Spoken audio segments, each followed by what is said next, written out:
36শে জুলাই, কারণ অগাস্ট মাসটাকে তো কলুষিত করে ফেলা হয়েছে। মানে অগাস্ট মানেই হলো শেখ মুজিবের বন্দনা, এক মানেই হচ্ছে পরিবারের বন্দনা, মানে আর কোনো কিছু না। ওই বিপ্লব ইজ লাইক একটা বোমার মতো, বোমার মতোই ফাটে। বোমা ফাটার জন্য সেখানে কোনো ডিসিপ্লিন বা কোনো অর্ডার থাকে না। রাষ্ট্রপতি থেকে শুরু করে এমন কোনো পদ নাই, পদবি নাই যেখানে প্রধানমন্ত্রী নাক গলাতে পারে না। ক্রিমিনাল তারা কিন্তু আসলে চট করে একটা লেভেল লাগিয়ে নেয়। ওরা আজকে আছে আওয়ামী লীগ, ওরা কালকে ওই বিএনপির লেভেল লাগাবে। একটা সংবিধান এত বড় হতে হয় না। সংবিধান হলো মূলনীতি, তারপর ওইটার উপর ভিত্তি করে ইনস্টিটিউশনগুলো দেশ চালাবে।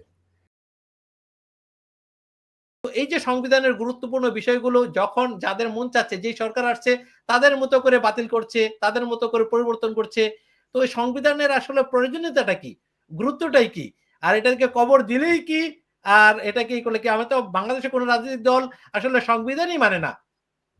আপনি আপনি কি বলবেন এই বিষয়ে? সবচেয়ে বড় কথা হচ্ছে অ্যাকচুয়ালি মানে ৭২-এর সংবিধান।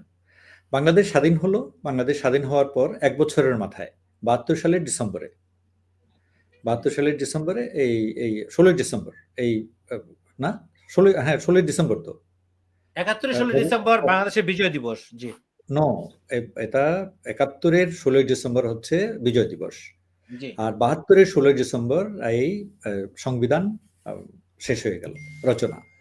তো এই নিয়ে যারা যারা এই ব্যাপারে বিশেষজ্ঞ তারা এই ব্যাপারে অনেক কথা বলেন। এটা প্রথমত বলা হয় যে একটা সংবিধান এত বড় হতে হয় না। সংবিধান হলো মূলনীতি, তারপর ওইটার উপর ভিত্তি করে ইনস্টিটিউশনগুলো দেশ চালাবে। তো আমাদের মুশকিল হচ্ছে ইনস্টিটিউশনগুলো সবগুলো ডিস্টার্বড, সবগুলোর মানে লেজ নাক কান কেটে এগুলোকে অতর্ব করে দেওয়া হয়েছে। অতর্ব কারা করলো?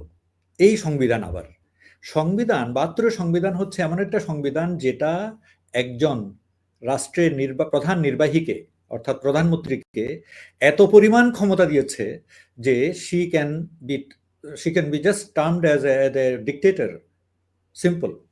তো ওনার ওনার নির্দেশে, ওনার মতামতে প্রধান মানে ওনার সম্মতিতে রাষ্ট্রপতি প্রধান বিচারপতি নির্বাচন করবেন। তো তার মানে কি? রাষ্ট্রপতি থেকে শুরু করে এমন কোনো পদ নাই, পদবি নাই যেখানে প্রধানমন্ত্রী নাক গলাতে পারে না। তো এখন তারপর যে ফ্লোর ক্রসিং এর যে সিস্টেমটা আছে, যদি পার্টির মধ্যে এই যে আমাদের অ্যাডভোকেট ফজলুর রহমান সাহেবের মতো সাহসী মানুষ উনি যদি বলেন যে না আমি এটা মানি না, পরের দিনই ওনাকে পার্টি থেকে সাসপেন্ড করে দেওয়া হবে। He will not remain in the party. Then why should he really, একা একা তো কিছু করতে পারবে না।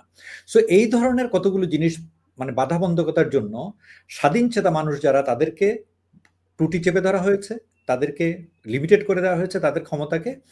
আর ওই ইংরেজিতে একটা কথা আছে, অ্যাবসলিউট পাওয়ার করাপ্টস অ্যাবসলিউটলি। এটার ব্যাপারে অবশ্য একটা একটা মেকিয়াভেলির কথা আছে যে অ্যাকচুয়ালি প্রিন্স ক্যান রুল, মানে ডিক্টেটর ইজ দ্য বেস্ট যদি সে বেনিফিশিয়ারি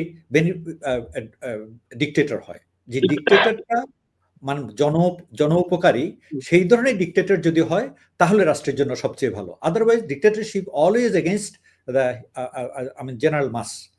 তো আমাদের যে সংবিধানের কথা আপনি বলছেন, এই সংবিধান বিশেষজ্ঞরা যেভাবে কথা বলেন, তারপর এই নিয়ে যারা আলাপ করেছেন, সবগুলো যদি আলাপ করা হয় দেখা যাচ্ছে যে এটা আসলে কোনো সংবিধানের জায়গায় নেই।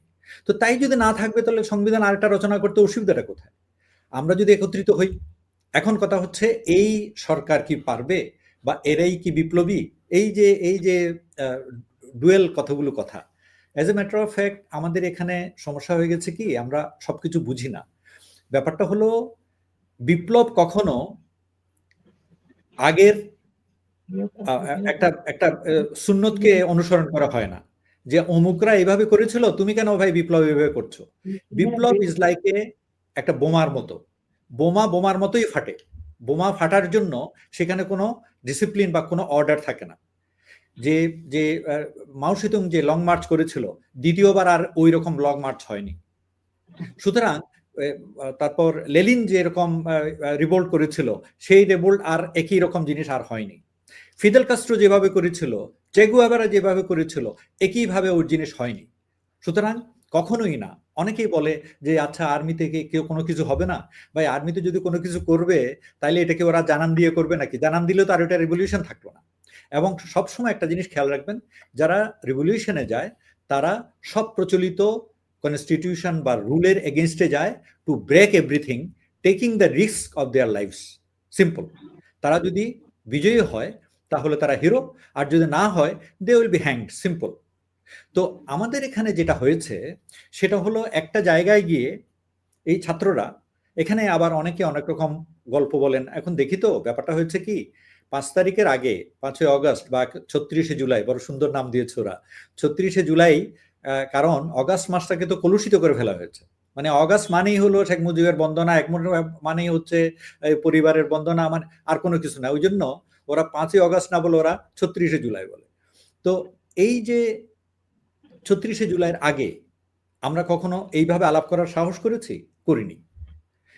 আমি ব্যতিক্রম হিসেবে জানি, I respect, I salute him, advocate Fazlur Rahman. উনি অত্যন্ত উচ্চকণ্ঠে এইসব জিনিস বলেন, কিন্তু আসলে এই দেশে এভাবে বলতে পারে নাই কেউ।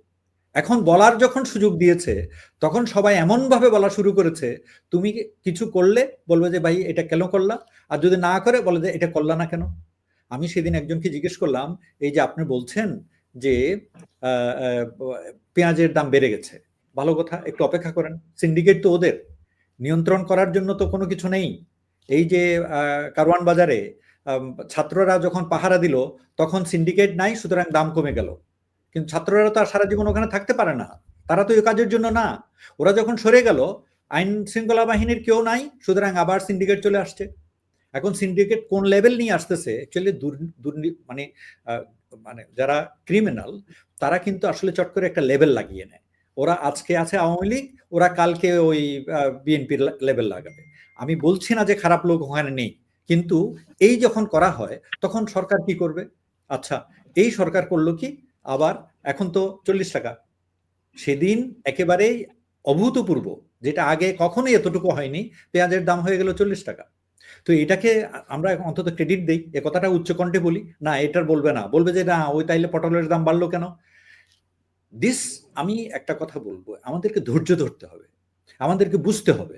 সবাই খালি কথার উপর কথা, কথার উপর কথা, কথার উপর কথা বললে এটার কোনো জবাব থাকবে না। This is not a political government. But এরা যেহেতু এসে এমন একটা পরিস্থিতিতে ক্ষমতা নিয়েছে, এখন আমাদের উচিত হচ্ছে বাংলাদেশের স্বার্থে, বাংলাদেশের শান্তি শৃঙ্খলার স্বার্থে আমাদের সবাইকে তাদেরকে সহযোগিতা করা।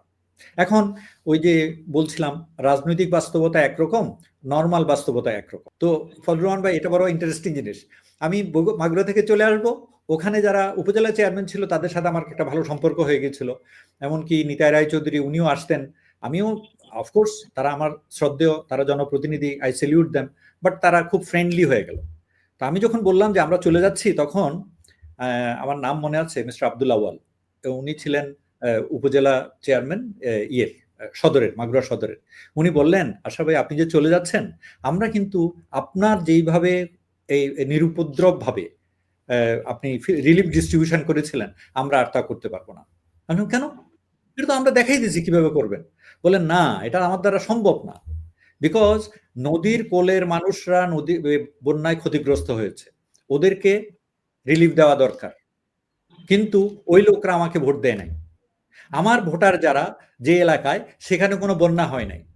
এখন আমি যদি এদেরকে রিলিফ দেই, আমার লোকরা এসে বলবে যে ও ওরা ভোট দেয় নাই আর তুমি এখন ওদেরকে রিলিফ দিচ্ছ, আগামী ইলেকশনে তোমাকে কোনো আমরা আশেপাশেও যাব না।